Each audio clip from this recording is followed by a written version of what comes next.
Hey guys, today we're going to read a new story. It's called Sofia Valdez, Future Prez.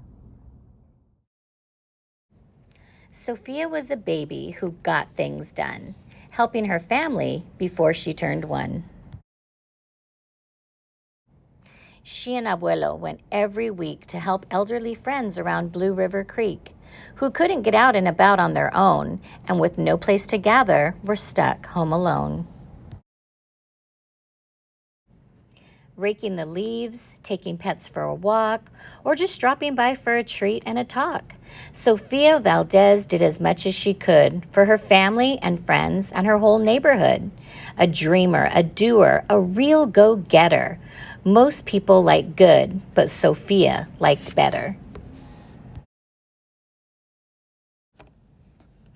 Each morning, Abuelo walked Sophie to class.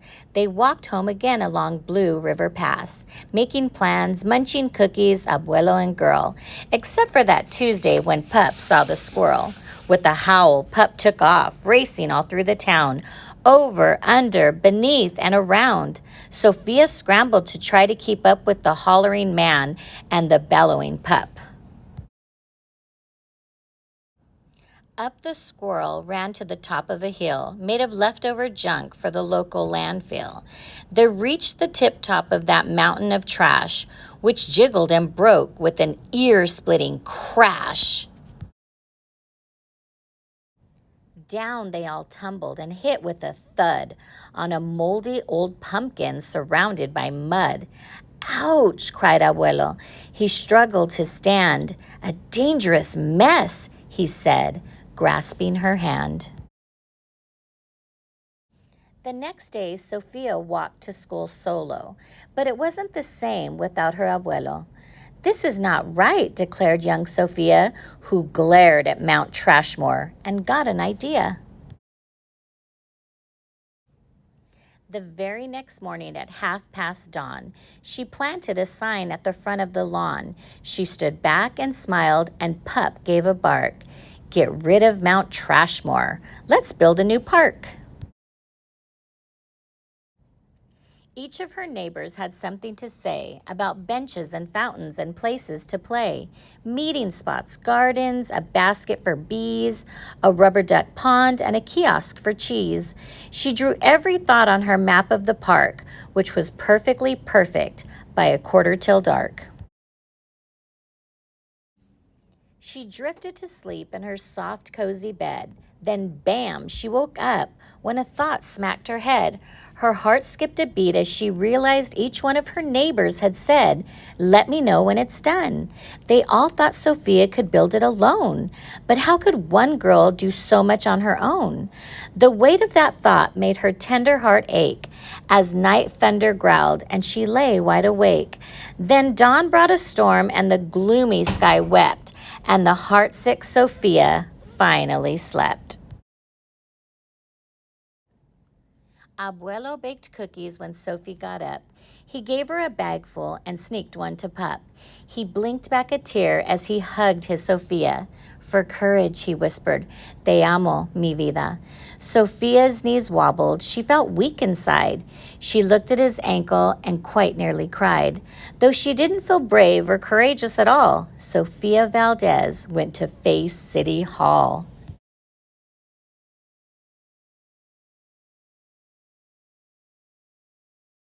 The mayor's office sent her to room 401, the Blue River Creek Department of Fund, which sent her downstairs to room 302, the Office of Duck Ponds and Cool Things to Do, to the Office of Monkeys, the Department of Cheese, the Division of Fountains and Meetings and Bees, then down to the basement so musty and cramped, where all the town's papers were sorted and stamped.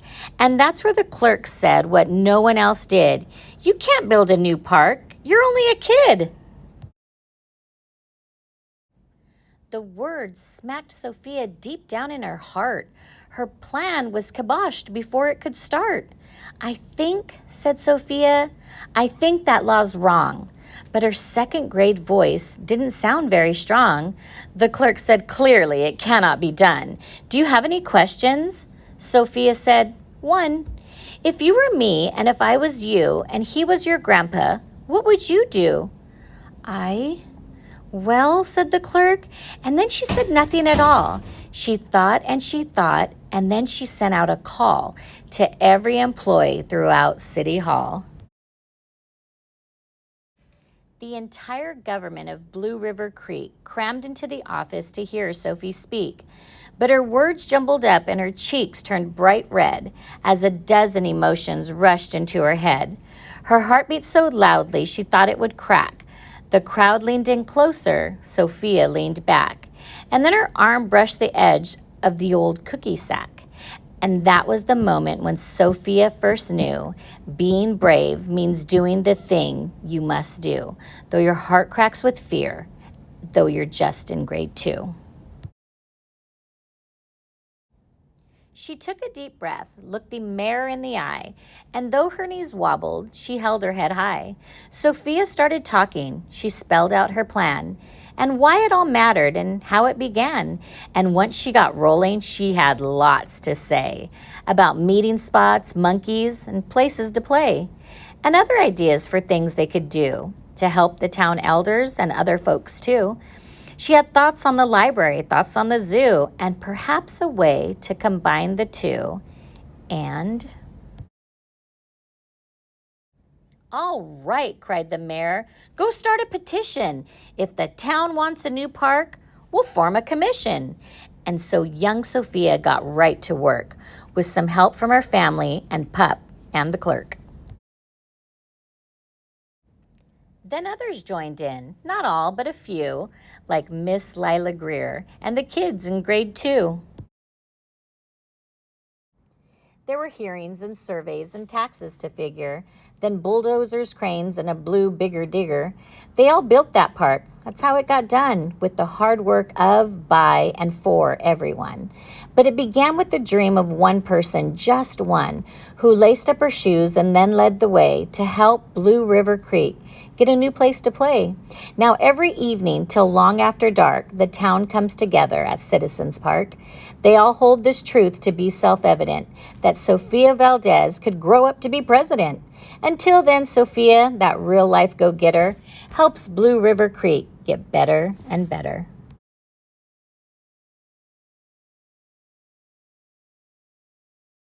Oh my God, you guys, I love this story. I love at the end how she gets the park done. And at the end, it's so cute because it says, this book is dedicated to you. You are braver than you know and mightier than you can ever imagine. Be bold. I love that.